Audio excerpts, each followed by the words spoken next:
안녕하세요, 여러분. 제이정입니다. 1월 9일 시험에 대해서 얘기를 해볼 건데, 오늘 시험은 쭉 이렇게 3초 동안만 훑어봐도 어저께 시험보다 훨씬 쉽다라는 걸 한눈에 볼 수 있는 그런 시험인데, 네, 난이도 괜찮았습니다. Part 1, 첫 번째 지문은 날씨 방송이었고요.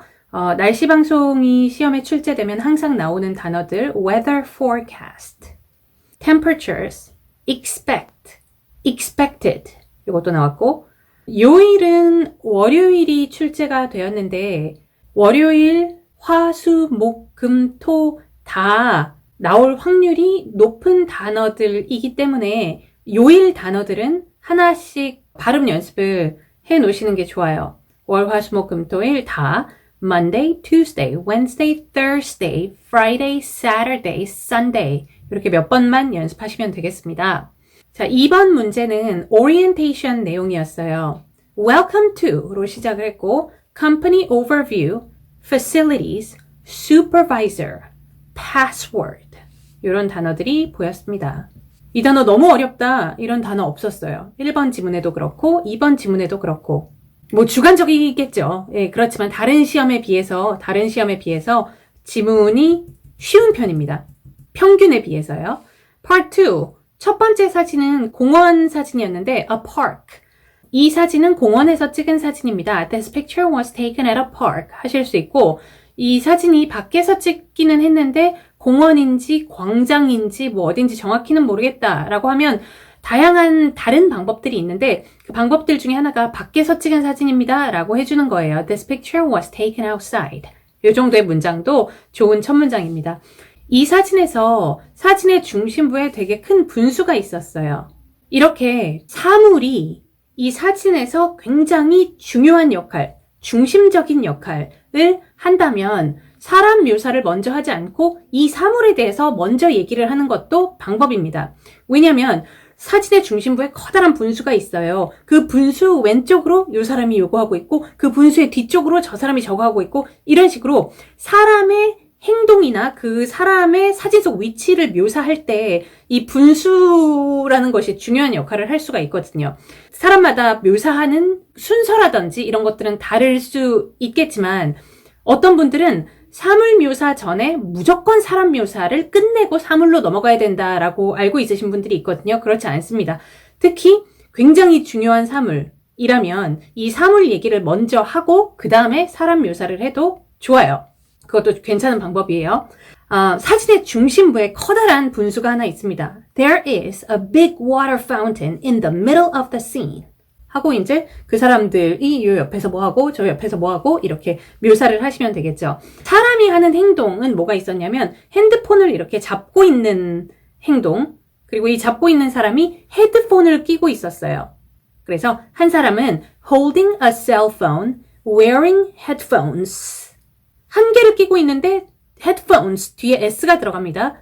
두 짝이죠. 네, 이런 애들은 단수이지만 한 개이지만 뒤에 s를 넣어주셔야 돼요. wearing headphones.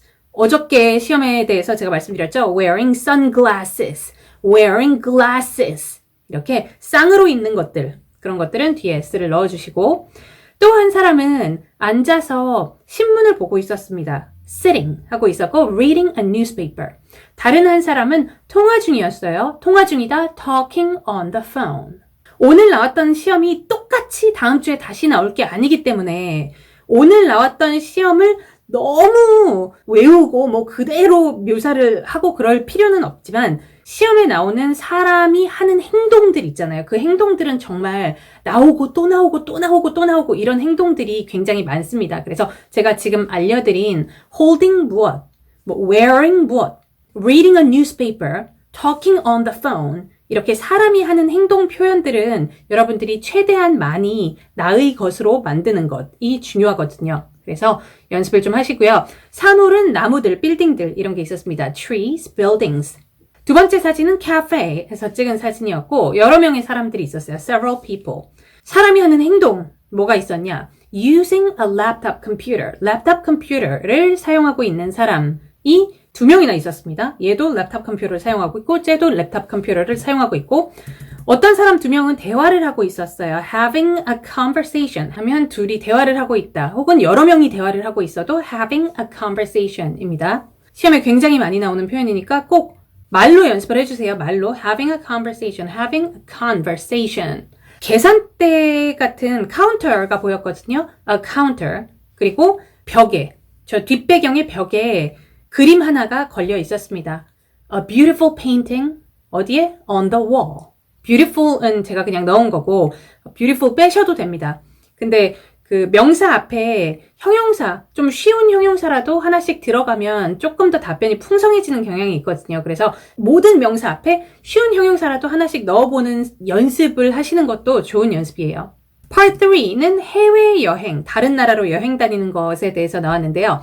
5번 문제가 최근 여행지가 뭐였는지 물어보았습니다. 그러니까 최근에 어디 갔냐는 거죠. 먼 나라. 그리고 언제. 그래서 미국 갔었다, 작년에 갔었다. 이렇게 질문에 대한 답변을 하셔야죠. 질문이 이렇게 요새 2개씩 자주 나오잖아요. 하나의 문항 속에 2개 물어보는 요소가 들어있는 거죠. 꽤나 많은 분들이 첫 번째 질문에 대한 답변을 하고 그에 대한 부연 설명을 하고 이러면서 15초를 꽉 채워버리는 경우가 있는데 두 번째 질문에 대한 답변까지 나와야 만점이 나올 수가 있습니다. 그래서 추가 문장을 할 때에도 이 두 번째 질문에 대한 추가 문장으로 시간을 채워주는 게 조금 더 안전할 수 있죠. 무슨 말인지 아시겠죠? 첫 번째 질문에 대한 답변하고 두 번째 질문에 대한 답변 빨리 하고 그 다음에 시간 되면 추가 문장 하나 이런 식으로. 6번 문제는 앞으로 가고 싶은 나라가 무엇이냐? 왜?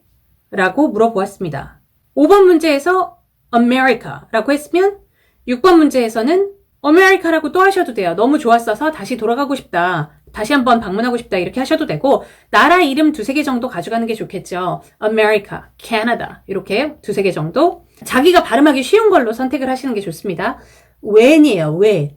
내 제일 친한 친구가 거기에 산다. 걔가 너무 보고 싶다. 이런 얘기를 하셔도 좋고 My best friend lives in Canada. I miss her very much.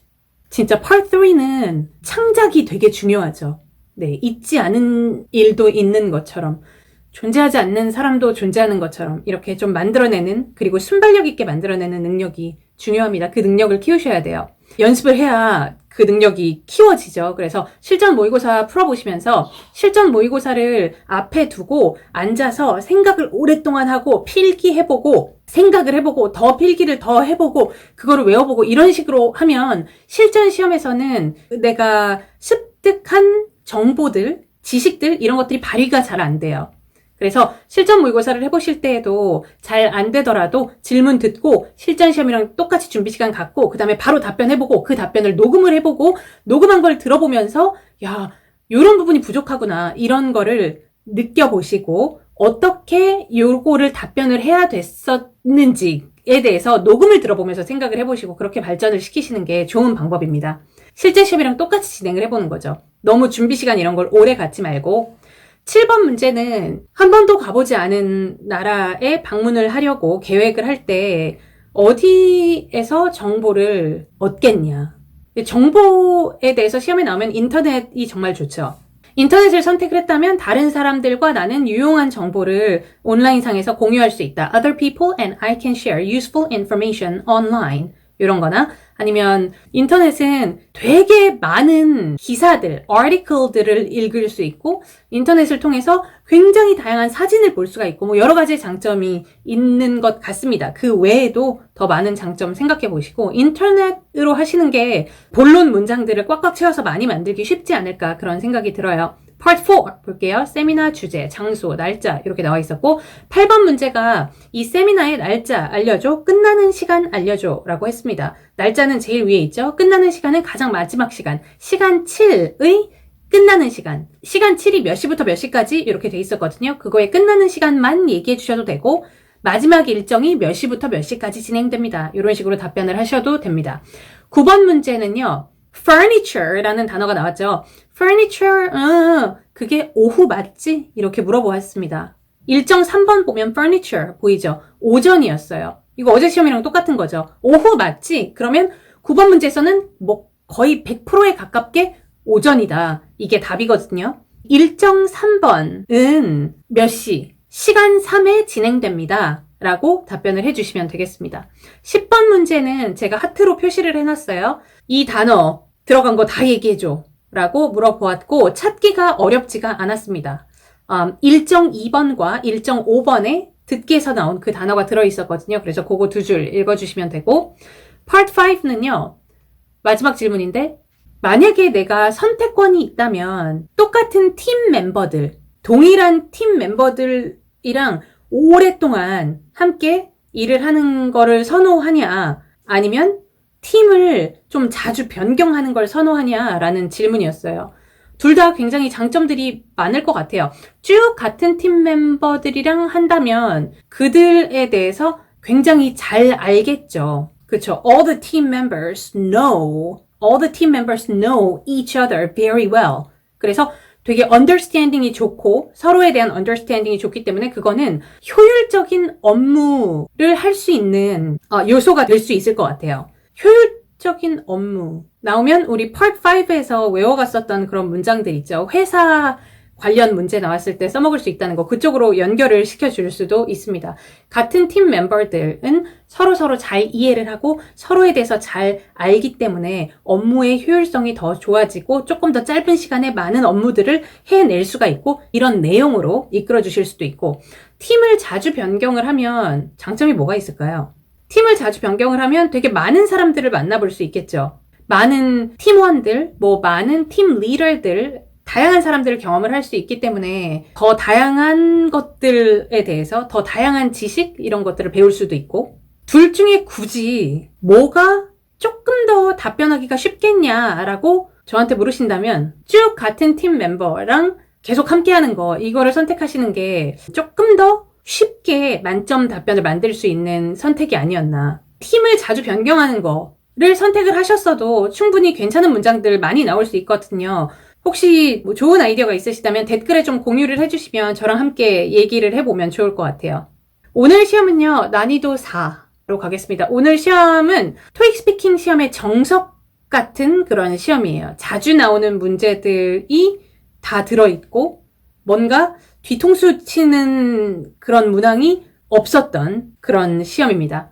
토익 스피킹 시험이 매주 있잖아요. 오늘 시험이 어저께 시험보다 더 나은 시험이다 라고 얘기하는 거는 굉장히 주관적일 수 있겠지만 토익 스피킹을 학생들에게 강의하는 입장으로서 더 나은 시험이라는 게 있기는 해요. 정말 요번에 한 번 나오고 정말 다시는 안 나올 것 같은 그런 시험 문제들도 있거든요. 토익 스피킹 지금까지 10여 년 동안 나왔던 문제들을 봤을 때 정말 한 번 혹은 5년 전에 한 번 나오고 1년 전에 한 번 나오고 이런 식으로 출제율이 굉장히 떨어지는 질문들로 똘똘 뭉친 그런 세트들이 있어요. 그런 세트들은 너무나 자주 나오는 질문들로 똘똘 뭉친 세트들보다는 덜 좋은 세트라고 할 수 있는 거죠. 오늘 시험은 그런 기준으로 봤을 때 좋은 시험이라고 할 수 있는 시험입니다. 네, 여기에서 마무리할게요. 바이바이.